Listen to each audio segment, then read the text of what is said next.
English Language for Kazakhstan Grade 3 People's Book. Сәлеметсіздер ме оқушылар? Бүгін My Free Time 56-шы, 57-шы, 58-шы, 59-шы беттерді талқылайтын боламыз. Exercise 1. Listen, point and repeat. I can do this. Мен жасай аламын. I can run. Мен жүгіре аламын. I can dance. Мен билей аламын. I can cook. Мен тамақ жасай аламын. I can sing. Мен өлең айта аламын. I can climb. Мен міне аламын. I can skateboard.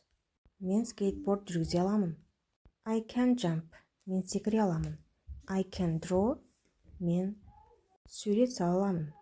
Тыңдалымды тыңдап қайталаймыз. Run. Dance. Cook. Climb. Sing. Skateboard. Jump. Draw. Exercise 2. Look and say. Екінші жаттығуда қарап айтамыз. I can run. I cannot cook. Can you draw? Мен жүгіре аламын. Мен тамақ жасай аламын. Сен сурет сала аласың ба? Яғни мұнда бірінші Айдар, Ақбота, Дана. Айдар не жасай алады? Айдар can draw. He can dance. And cook too. Айдар билей алады, тамақ жасай алады және сурет сала алады. Ақбота can dance. She can draw and climb. Dana can jump. She can sing and climb. Exercise 3. Play the Who Am I game. Үшінші жаттығуда ойын ойнаймыз. Мен кіммін? Мен Жанармын мысалға. For example, I'm Жанар. I can cook. I can dance. I can run. I can draw. Деген мысалдар құрастыруға болады. Енді өздеріңді мысал келтіріп айтыңыздар. Lesson 2. Page 58. Exercise 1. My toys and sport I like. Менің ойыншықтарым спорт. Маған не ұнайды? Exercise 1. Listen, point and repeat. Point to the soft toys. Point to the hard toys. Тыңдалымды тыңдап, қайталаймыз. Қайсысы жұмсақ ойыншықтар, қайсысы қатты ойыншықтар көрсетеміз. First, train. Is it soft toy or hard toy? It is hard toy. Yes, бұл қатты ойыншық. Ағаштан жасалған. The second, teddy bear. Is it soft toy or hard toy? It is soft toy. Бұл жұмсақ, аю. The third, ball. Доп, жұмсақ, soft toy. The fourth, car. Car is soft toy. The fifth, robot. The robot is hard toy. 6. Toy bricks. Are they soft or hard toys? Yes, they are hard toys. The 7th, jigsaw puzzle. Are they soft toys or hard toys? They are hard toys. The 8th, scooter. Scooter is hard toy. Келесі, the next. Look again and answer. Ойыншықтарға қайтадан қарап, жауап береміз. Which toys have got wheels? Which are metal? Which are plastic? Қайсы ойыншықтардың дөңгелектері бар? Which toys have got wheels? The first, train. Поезда бар, я? The fourth, car. Машинада бар. The eighth, scooter. Скутерде бар. Which are metal? Қайсысы металдан жасалған? Скутер металдан жасалған. Және робот металдан жасалған. Robot and the scooter are metal. Which are plastic? Қайсысы пластикадан жасалған? Toy bricks, jigsaw puzzle. Пазл мен конструктор ойыншықтары пластикадан жасалған. Exercise 2. Listen and circle the toys you hear. Then sing the come and play song. Мына әнді тыңдап, ойыншықтарды қоршаймыз. Мұғаліммен бірге өлең айтасыңдар. Come and play, girls and the boys. Come and play with all the toys. Soft toys, hard toys, big and small. Come and play with them all. Teddy bears for me and you. A scooter and toy bricks too. Soft toys, hard toys, big and small. Come and play with them all. Lesson 3. Grammar. Let's make a house. Get the toy bricks. Don't be late. Үй жасайық, Let's make a house. Конструктор ойыншығыңды ал. Get the toy bricks.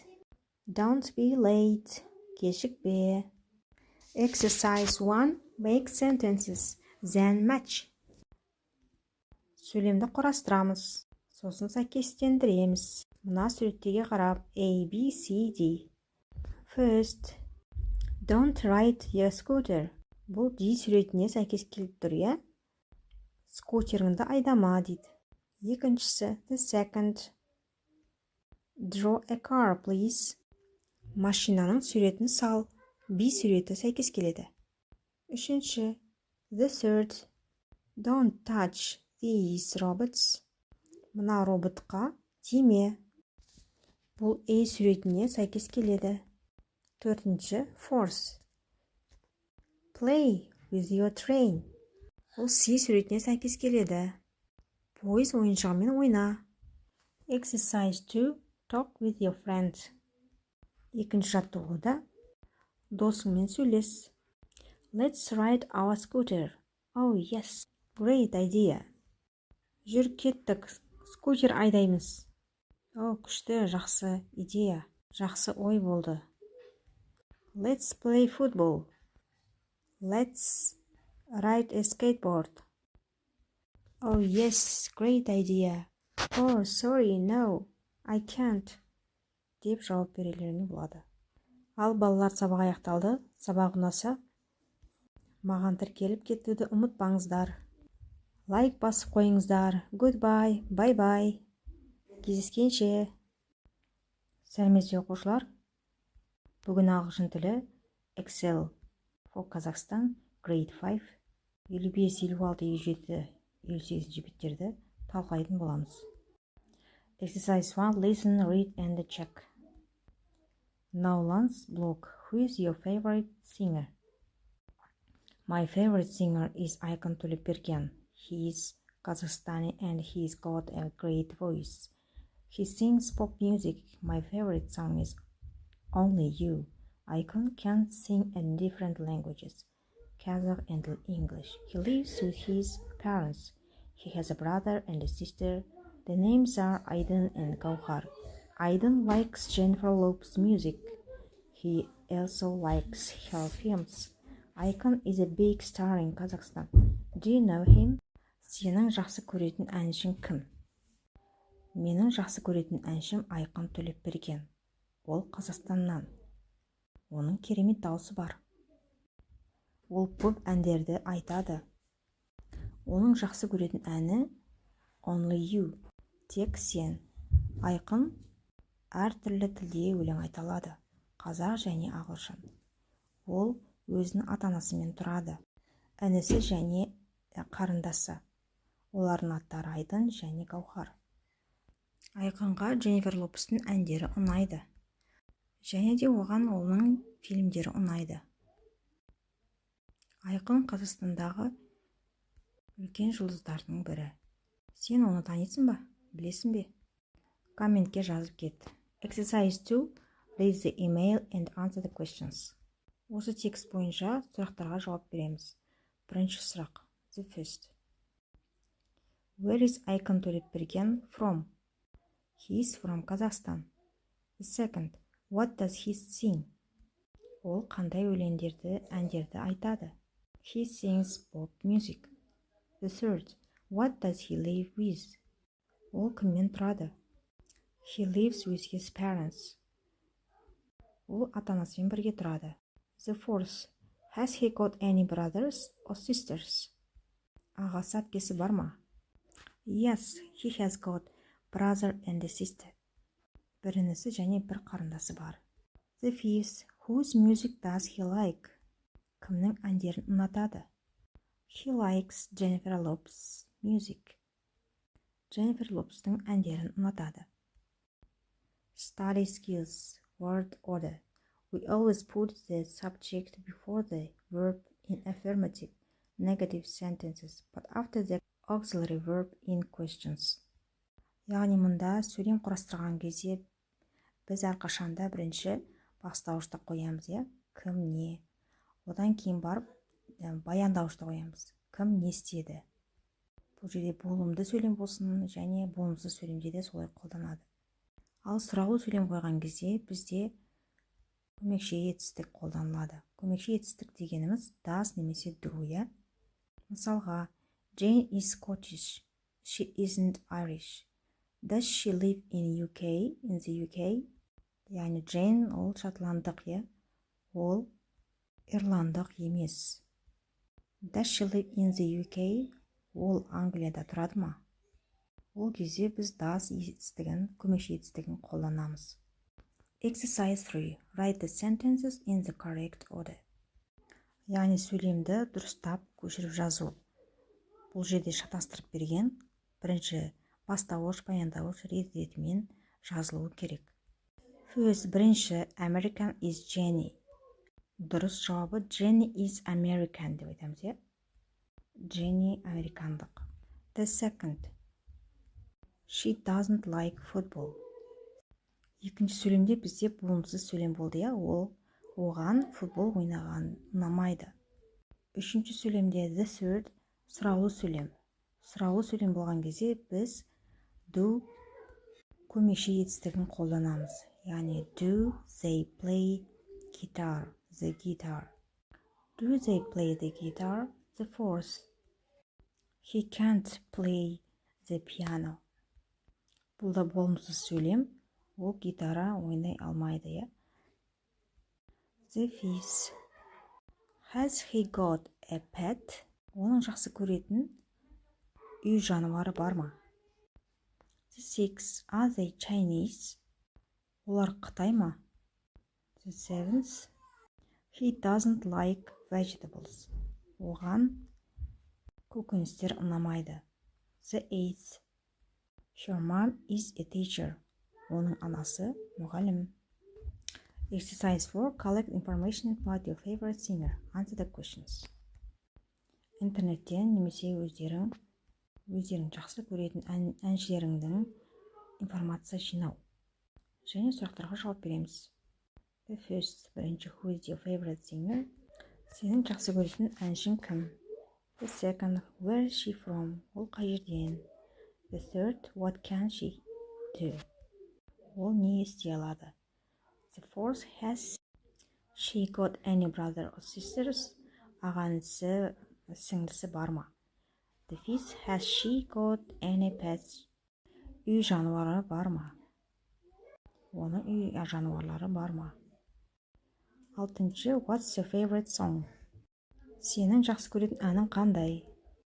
Exercise 5. Use your answers from exercise 4 to write a blog entry similar to the one exercise 1. Бірінші, төртінші жаттығуларға қарап 50-70 сөздер құрастырып жазу сөйлемдері. Part 1. Мысалға, your favorite singer, сен жақсы көретін әншің, оның ұлты кім, оның жақсы көретін әндері қандай, ол не істей алады, жанұясында неше адам бар, ол нені ұнатады. The next one, working well. Exercise 1. A. Read the list below. Which are important when you have a job? Which are not important? List them in order of importance. Most important, least important. Compare with your partner. Астындағы сөздерді оқимыз. Жұмыстағы ең маңызды нәрсені таңдап аламыз. Қайсысы ең маңыздырақ, қайсысы онша маңызды емес. Екі оқушымен жұмыс жасау керек. Яғни бірінші be on time, уақытында болу. Be fit, әдемі көріну. Быть в форме дейді ғой, солай. Have fun,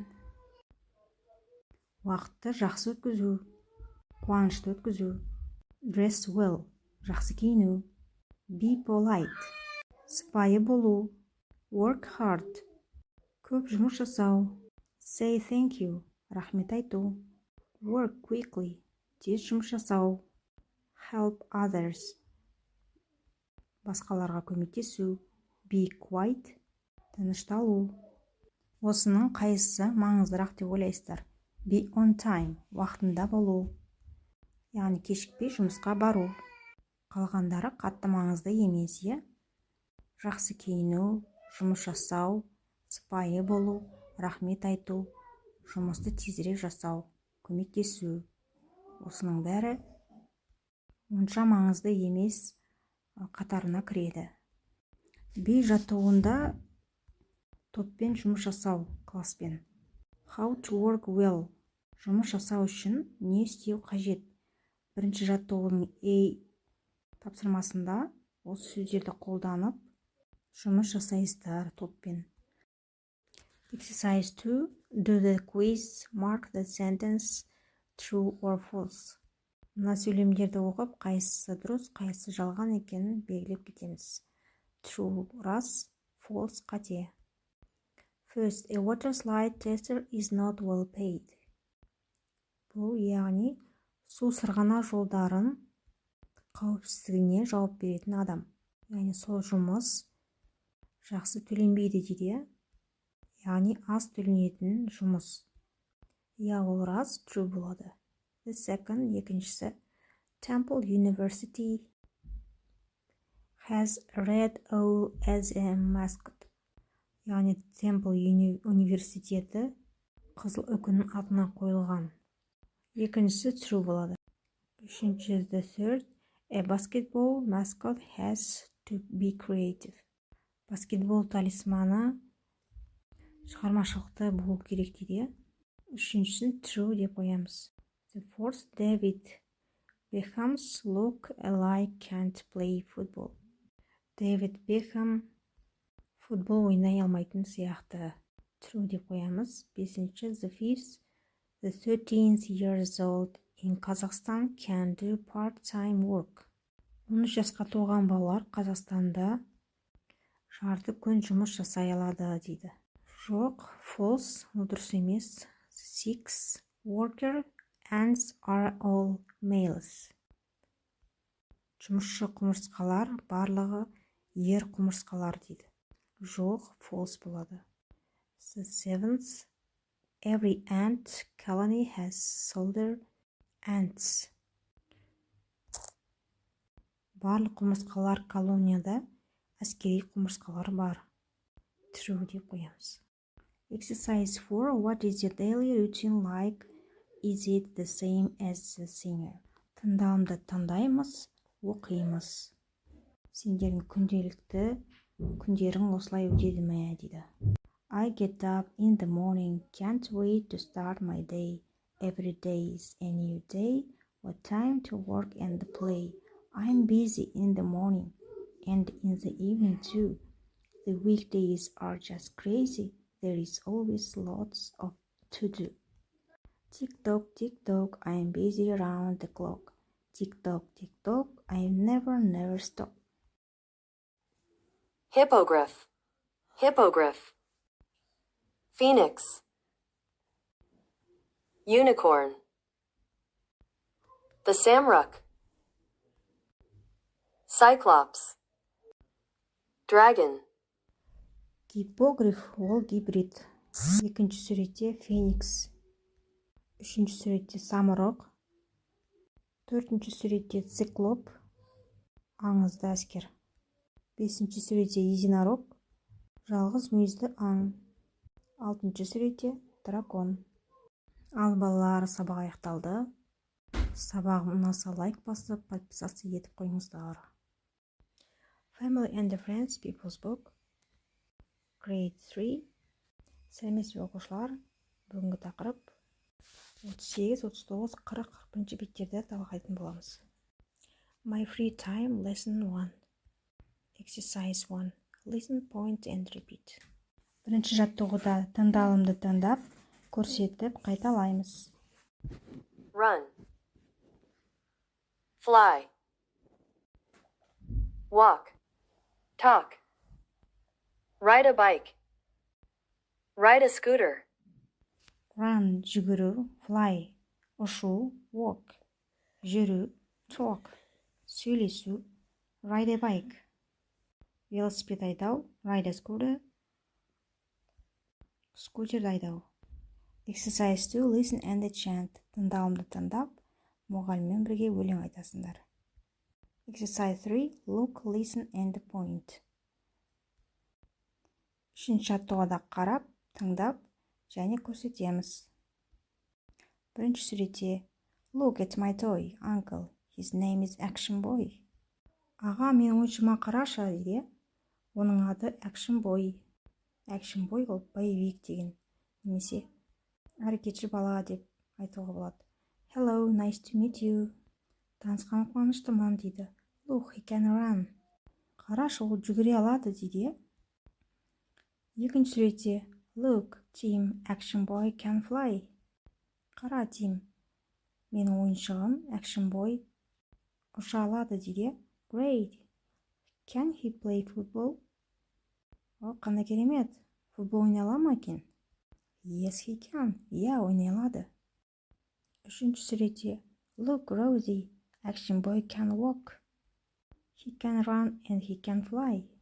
Рози, қарашы, Action Boy жүре алады, ол жүгіре алады және ұша алады.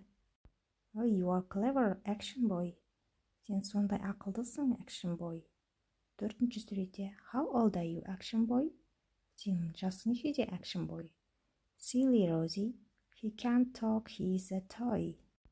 Ақымақ Рози, ол сөйлей алмайды ғой, ол ойыншық қой деп тұр, иә? Exercise 4. Ask and answer. Сұрақ қойып жауап береміз. Can you ride a scooter? Yes, I can. Сен скутер айдай аласың ба? Иә, мен айдай аламын. Can you ride a bike? Yes, I can. Can you ride a car? No, I can't. Осылай құрастыруға болады. The next one, exercise 1. Listen to the story again and repeat act. Әңгімені тыңдап қайталаймыз. Және іс-әрекетпен орындаймыз. Мұғалімдермен бірге орындайтын боласыздар. Exercise 2. Look and say. Суретке қарап айтамыз. Let's learn. Can етістігі негізі бір нәрсе жасай алған кезде қолданылатын етістік. Can't істей алмаймын. Can істей алу. Can't жасай алмаймын, е? Мысалға, he can fly. Ол ұша алады. He can't talk. Ол сөйлей алмайды. Can he play football? Yes, he can. Ол футбол ойнай алады ма? Иә, ойнай алады. Can he talk? No, he can't. Ол сөйлей алады ма? Жоқ, ол сөйлей алмайды. Exercise 3. Look and say.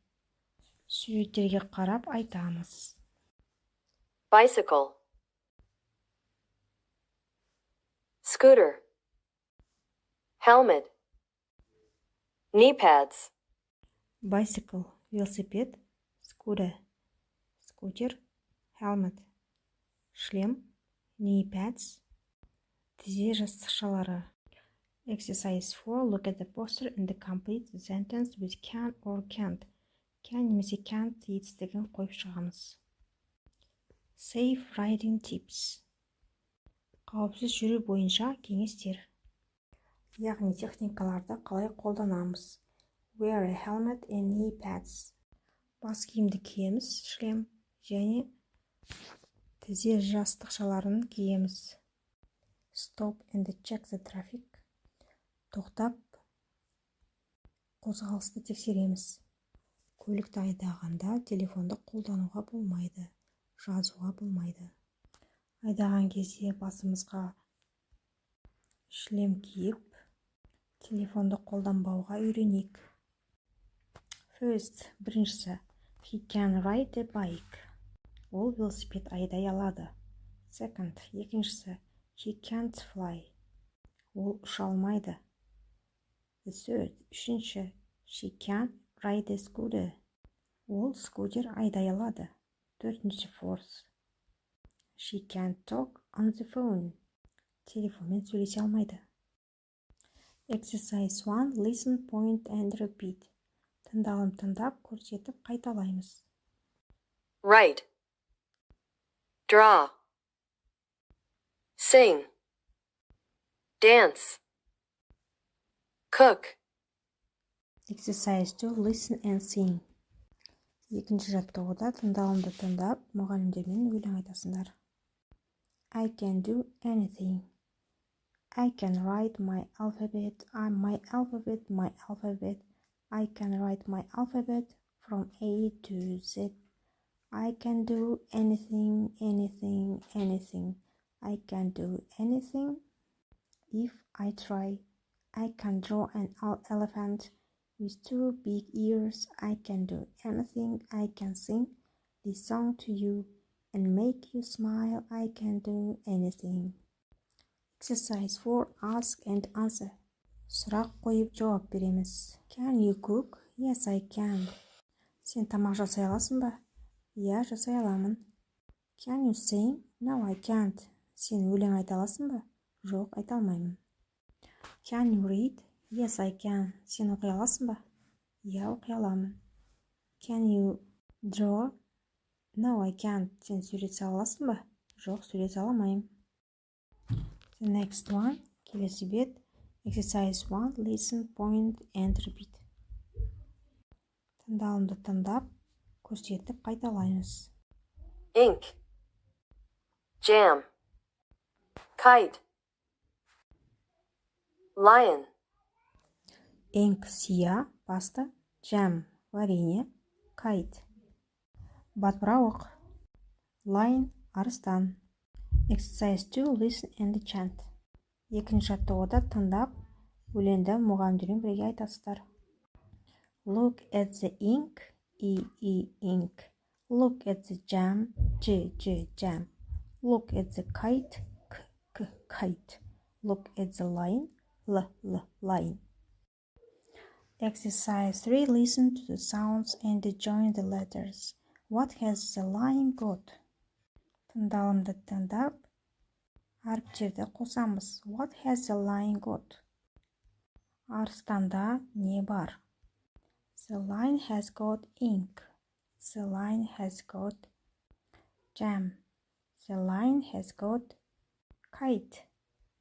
Exercise 4. Look and circle the letters I, J, K, L at the start of the words. I, J, K, L әріптерінен басталатын сөздерді қоршап қоямыз. The lion has got some jam. L және J әріпін қоршаймыз. The lion's got some ink. L және I әріпін қоршаймыз. Look, here is a kite. L және K деген әріптерін қоршаймыз. Oops, the lion is a mess. L әрпін қоршаймыз. Ал балалар, сабақ ұнаса, лайк басып қойыңыздар. Подписаться етуді ұмытпаңыздар. The lesson is over. Goodbye. Bye-bye. Smiles for Pupils. Бұл for Қазақстан Grade 4. Сәлем оқушылар, бүгін 60-шы, 61-шы, 62-шы, 63-шы беттерді талқылайтын боламыз. Time for Little Geography Communicating Around the World. Exercise 24. Listen and repeat. Find the countries on the map. Тыңдалымды тыңдап, қайталаймыз. First, Spain, Turkey, Italy, Kazakhstan, Greece, France, Germany, the UK. Картадан осы елдерді тауып, мұғалімдермен табасыңдар. Тыңдалымды тыңдап. Exercise 25. Talking point. Listen and read. Making your dialogue with your friends. Тыңдалымды тыңдап және оқимыз. Өзін досыңмен диалогты құрастырамыз. Көркем. Hello, I'm Көркем. I'm from Kazakhstan. Where are you from? Mario. Hi, I'm Mario. I'm from Italy. Көркем. Welcome to Kazakhstan, Mario. Mario. Thanks. Сәлем, мен Көркеммін. Мен Қазақстаннанмын. Ал сен қайдасың? Сәлем, мен Марио. Мен Италиядамын. Хош келдің, Марио, Қазақстанға. Рахмет. Қызылмен жазған сөздерді орындарын ауыстырып, елдердің диалог құрастыруға болады. Мысалға, Hello, I'm Marco. I'm from Spain. Where are you from? Hi, I'm Diego. I'm from France. Welcome to Spain. Diego, thanks. Exercise 26, Thinking Cap. Rewrite Mario and Көркем's text messages. Бұл жерде Марио Көркемге хат жазып жатыр. Where are you? Қысқартып жазылған are you деген соны толықтап дұрыстап жазамыз. Марио, сен қайдасың деп сұрап тұр, Көркемнен. Көркем жазып тұр. I'm waiting for you in the park. Мұнда жұмбақ сияқты жазылған. 4 деген санды қолданып, 8 деген сандарды қолданып, соны жазба түрінде әріп түрінде жазатын боламыз. Okay, see you, Mario. Жарайды, кездескенше, Марио. Марио жазып жатыр, Осылай қысқартып сөйлеседі екен олар. Келесіге дәл осындай диалог құрастыру керек. Hi, I'm Көркем. Glad to see you. It's for you, a present. Thank you. Exercise 27. Write the sentences correctly. Сөйлемдерді дұрыстап көшіріп жаз. First, hello. My name is Ben. I live in London. I'm 9 years old and I like chatting online with my friends. Сәлем, мен атым Бен, мен Лондонда тұрамын, мен жасым 9-да. Достарыммен онлайн сөйлескенді ұнатамын. Second, hello, I'm Carlos and I'm from Barcelona. I talk on my mobile phone almost every day. Сәлем, менің атым Карлос, мен Барселона қаласынанмын. Мен ұялы телефоныммен күнделікті сөйлесіп отырамын. Hello, I'm Dana. I live in Nur-Sultan. I can use my mobile phone only on Saturdays and Sundays to talk with my friends. Сәлем, мен Дана. Мен Нұр-Сұлтанда тұрамын. Мен ұялы телефонымды тек сенбі, жексенбі күндері достарыммен сөйлесемін. Ал келесі тақырып Our World, Technology, High-Tech Buildings. Exercise 28, Listen and Read. Тыңдалымды тыңдап және оқимыз. Бәйтерек Tower. Look, this is Бәйтерек Tower. Қара, бұл Бәйтерек мұнарасы. This is a very famous building in Nur-Sultan. Бұл Нұр-Сұлтан қаласындағы атақты ғимарат. It looks like the golden egg of the magic bird самұрық on the top of a tree. Ағаштың үстіндегі сиқырлы самұрық құстың алтын жұмыртқасына ұқсайды.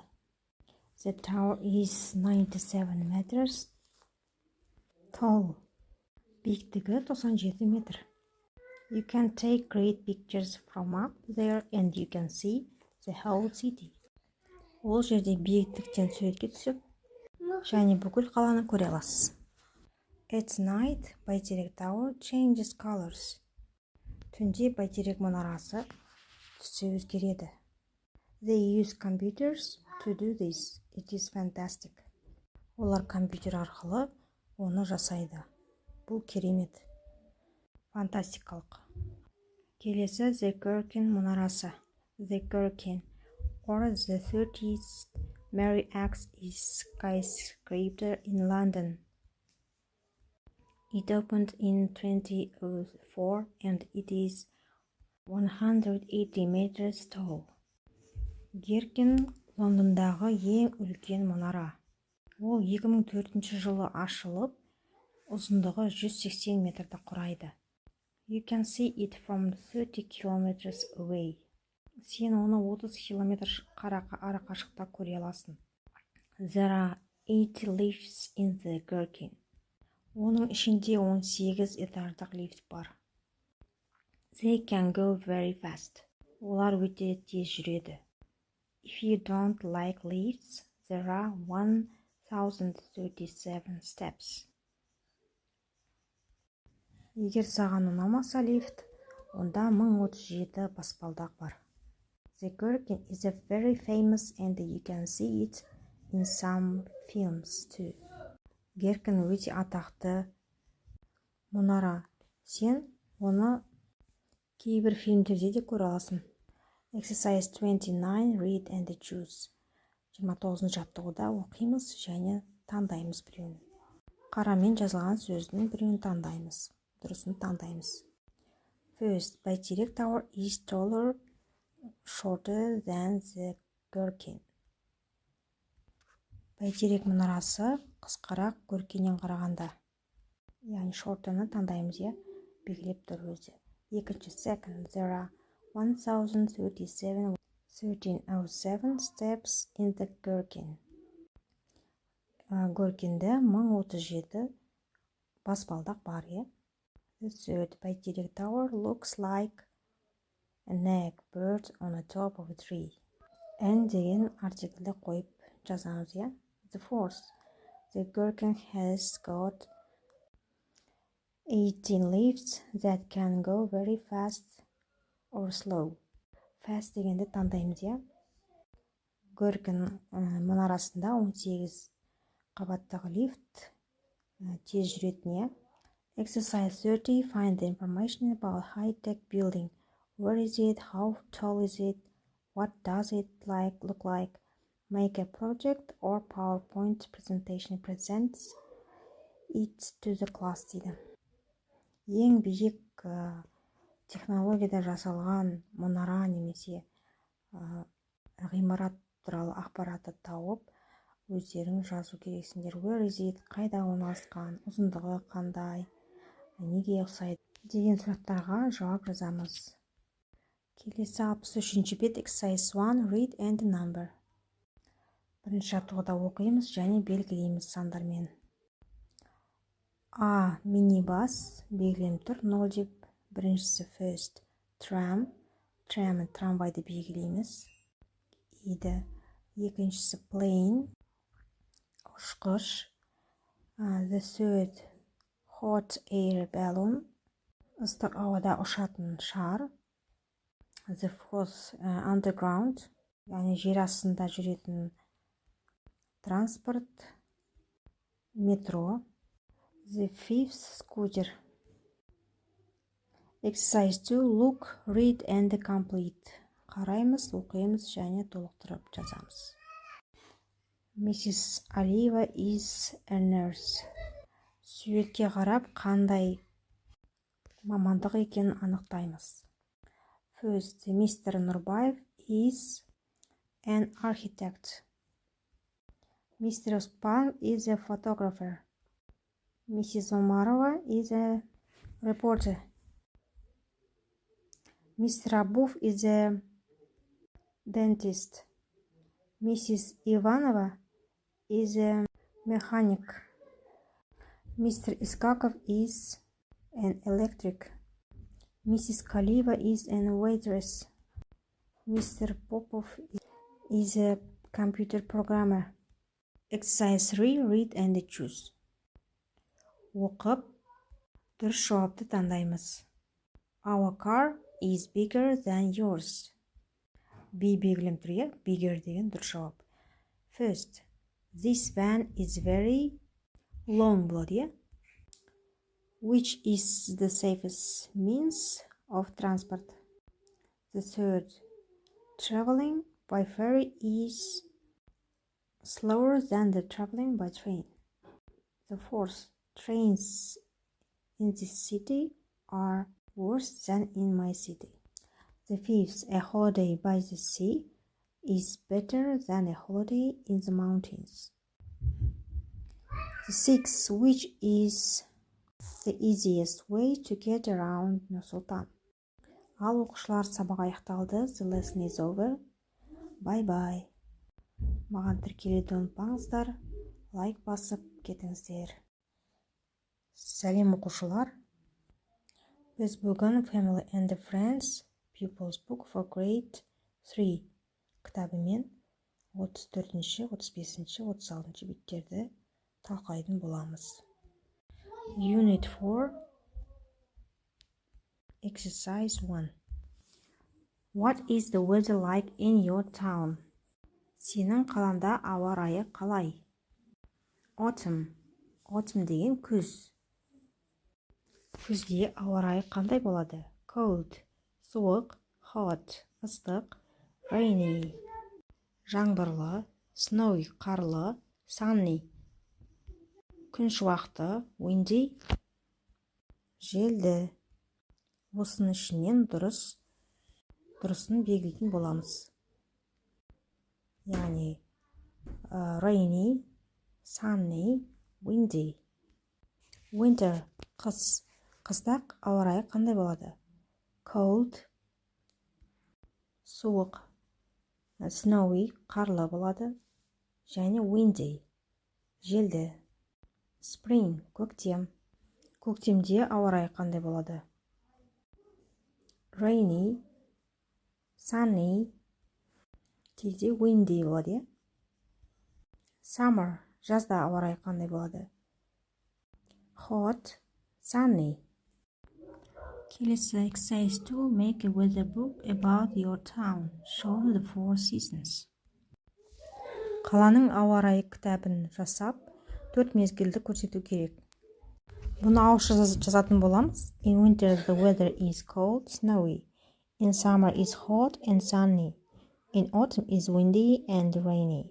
In spring is sunny and rainy. Exercise 3. Share your book. Take turns. Кітаппен бөлісіңіз, кезекпен айтыңыздар деп тұр. In autumn it is windy and rainy. In winter it's cold. In spring it's sunny.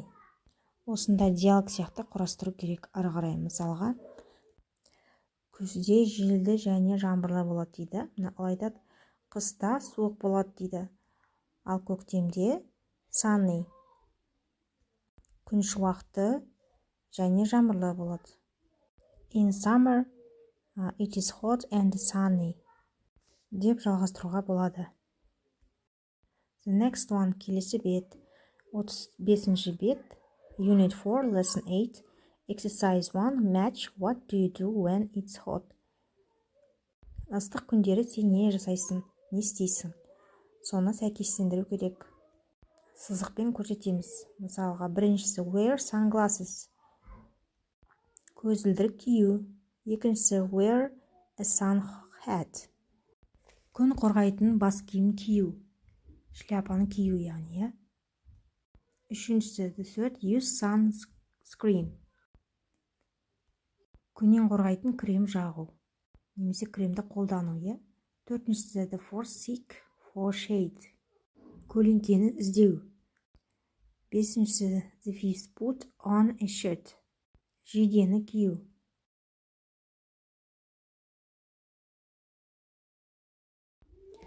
Units 1 and 2. Жаңа тақырып дейтін боламыз. This is and these are.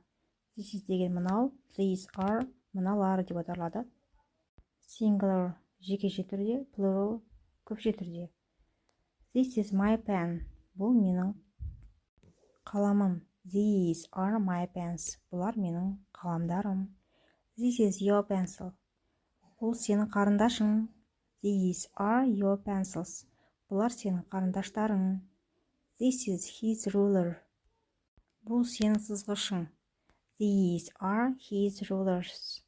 Бұлар сенің сызғыштарың. This is her book.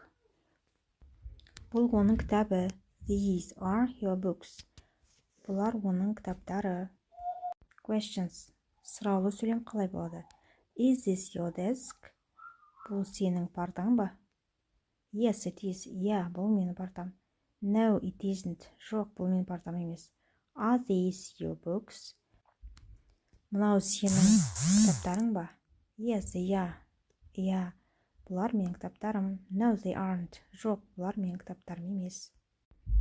Exercise 1. Complete the conversation with the information About yourself. Өзің туралы жаз. What's your name? Сенің атың кім? My name is. Өзіміздің атымызды жазамыз. Мысалға, Маржан. How old are you? Жасың нешеде? I'm 9 years old. Where are you from? Қайдансың? I'm from Kazakhstan.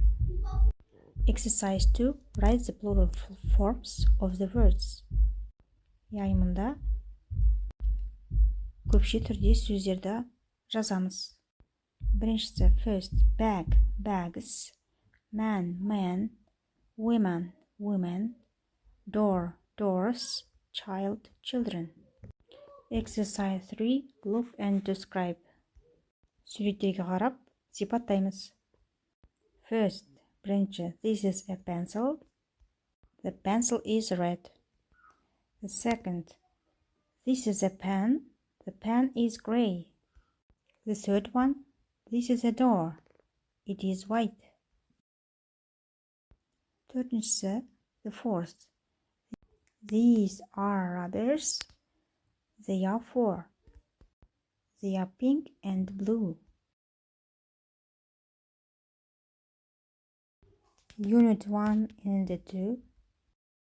That is, those are деген жаңа тақырып өтетін боламыз. That is деген алыста тұрған анау деп аударылады. Those are деген анаулар, яғни көпше түрде айтамыз. Singular жекеше түрде, plural көпше түрде. That is my dad. Анау менің әкем. Those are my gloves. Gloves деген перчатки деп аударылады. Қолғап. Қолғаптар емес, қазақ тілінде қолғап деп айтамыз. Ал олар gloves дегенде көпше түрде айтқандықтан. English Language for Kazakhstan Grade 3 People's Book. Page 53, 54, 55. Сәлем оқушылар. Бүгінгі сабақ модуль 4. 10-шы сабақ модуль 4. Бірінші жаттығу. Model for lesson 10, exercise 1. Unscramble the letters and write the seasons. Мұнда сөз әріптерді шатастырып қойған, әріптерді орнына қоятын боламыз. Күннің суреті белгіленген, мұнда summer, қыстың суреті берілген, winter, көктемдікі spring болады, қыстың суреті берілген, autumn. Exercise 2. What's the weather like? Look and underline. What's the weather like? Ауа райы қандай? Look and underline. Қарап астын сызатын боламыз. Дұрыс жауабын. Біріншісінде 0. Біріншісінде hot. Hot деген ыстық деген білдіреді. Екінші суретте snowy, windy. Қарлы ма, желді ма? Яғни бұл суретте windy деп астын сызамыз. Келесі екінші суретте sunny, rainy. Sunny күн шуақты, rainy жаңбыр жауып тұр. Rainyдің астын сызатын боламыз. Exercise 3. Look and write. Екінші суретте coat, куртка. Бірінші суретте jeans. Үшінші суретте shoes. Exercise 4. Read and complete. Оқимыз және толтырамыз. Керекті етістікті қоятын боламыз. Мысалы келтіріп тұр. Do they go swimming? Yes, they do. Олар жұмылға барады ма? Я, олар барады. Келесі бірінші сөйлем. Does Tina fly her kite on snowy days? Тина қарлы күнде өзінің батпырауын ұшырады ма деп сұрап тұр. No, she doesn't. Жоқ, ол ұшырмайды. Екіншісі second. Do you eat an ice cream? Yes, I do. Сен балмұздақ жейсің ба? Я, мен балмұздақ жеймін. Үшінші third. Does Bob drink hot chocolate? Yes, he does. Боб ыстық шоколад ішеді ма? Я, ішеді. Төртінші four. Do you wear a jacket in summer? No, I don't. Сен жазда күртешені киесің ба? Жоқ, кимеймін. Келесі бет 54-ші бет. Page 54. World of Wonder. Әлем таңғажайыптары. Exercise 1. Listen and read. Тыңдалымды тыңдап оқимыз. This is a wonderful lake in Kazakhstan. Is it a blue lake? No, it is a pink lake. Cool. Бұл Қазақстандағы керемет көл. Бұл көк көл ме? Жоқ, бұл қызғылт көл. Қызық. Келесі. This is London. In the UK, the favorite color of London is red. There are red things all around London. This is London in the UK. Бұл Ұлыбританиядағы Лондон. The favorite color of London is red. Лондонда жақсы көретін түсі қызыл. There are red things all around London. Лондонның барлық жерінде қызыл түс. Келесі бетті ашамыз. Happy Holi. Яғни Holy мейрамы. Anika and Jai are from India. Today is Holi, the festival of colors. Holi is a lot of fun. There are beautiful colors everywhere. Anika Jaya, Indiadan. Today is Holi. Бүгін Holi мейрамы. The festival of colors. Түстердің фестивалі. Holi is a lot of fun. Holi өте қызықты. There are beautiful colors everywhere. Онда барлық жерде әдемі түстер болады. Екінші суретте Are frogs always green? Бақалар әрқашан жасыл болады ма? No, жоқ. This is a purple frog with red eyes from Colombia. Бұл күлгін түсті бақа, көзі қызыл. Колумбиядан келген, өте сүйкімді. Exercise 2. Read again and match. Мәтінді қайтадан оқып, сөйлемді сәйкестендіру керек. Біріншісі, the first, the pink lake is in Kazakhstan. Қызғылт түсті көл Қазақстанда бар. Екіншісі, the second, there are red things all around London. Лондонның барлық жақтарында қызыл түсті. Holi is a festival of colors. Holi мейрамы түрлі түсті фестивалі. The fourth, келесі. The purple frog is from Colombia. Күлгін түсті бақа Колумбиядан. Осымен балалар сабақ аяқталды. The lesson is over.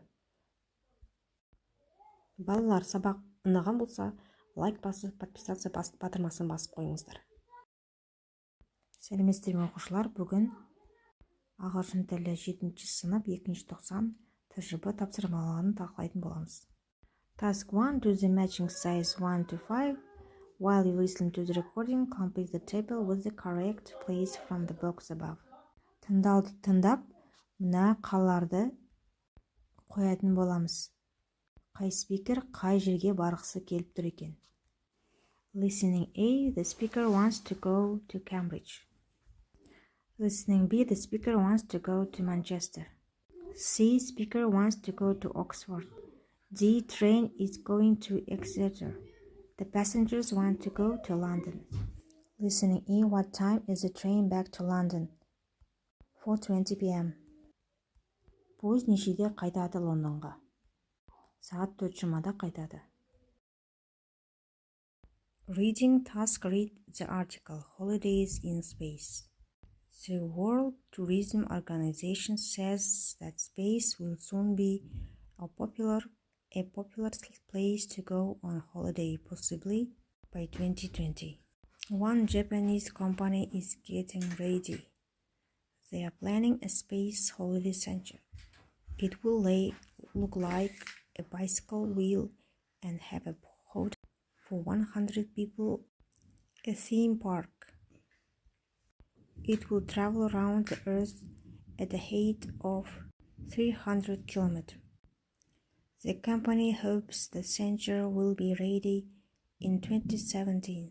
The company chairman says that flying to the center will probably be quicker than flying from Hong Kong to Singapore. When they are on board of the center, the tourists will take short trips to the moon, or go for walks in space. An American hotel group is also thinking of building a hotel called the Lunar Hotel. This will be on the moon. Most of the hotel will be under the ground so it won't become too hot or too cold. The rooms will look just like they do on Earth. The guests will eat normal food for lunch. The cooks will just push a button to mix dried food with water to become an instant meal. Бірінші тапсырмада оқып, мәтінді аударамыз. Holidays in space, ғарыштағы демалыс. Part 1. Read the article again and give answers to the questions. Write no more than 3 words or a number. Мына мәтінді оқып, қайтадан осы сұрақтарға жауап жазамыз. Жауапты 3 сөзден артық болмауы керек.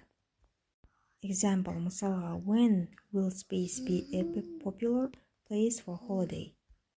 Ғарыш қашан танымал демалыс орнына айналады?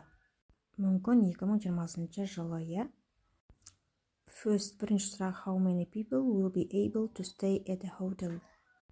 Неше адам отельде қала алады? Қонақ үйде қала алады, я? Жауабы 100 people. 100 адам. Екінші сұрақ, second, when will century be ready? Жауабы 2017, 2017. The third, үшінші сұрақ, where will tourists be able to travel while they are at the century? Жауабы trips to the moon or go for walks in space. Келесі сұрақ, the fourth, where will the most of the hotel on the moon be? Қонақ үйдің үлкен бөлігі қайда болады? The hotel will be under the ground so it won't become too hot or too cold. Қысқа түрде оны under the ground деп айтуға болады.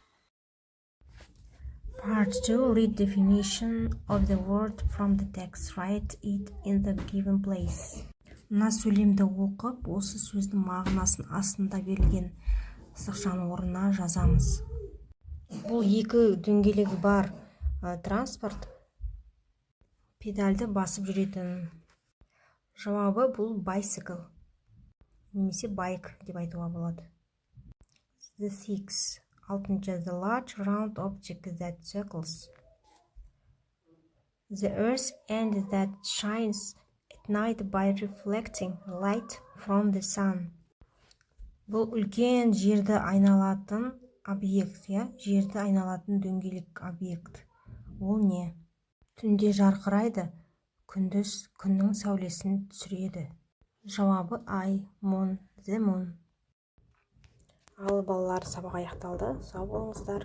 Егер видео ұнаса, лайк басып, подписать етіңіздер. Task, choose one of the topics below. Topic 1. Read the beginning of the story and create your continuation.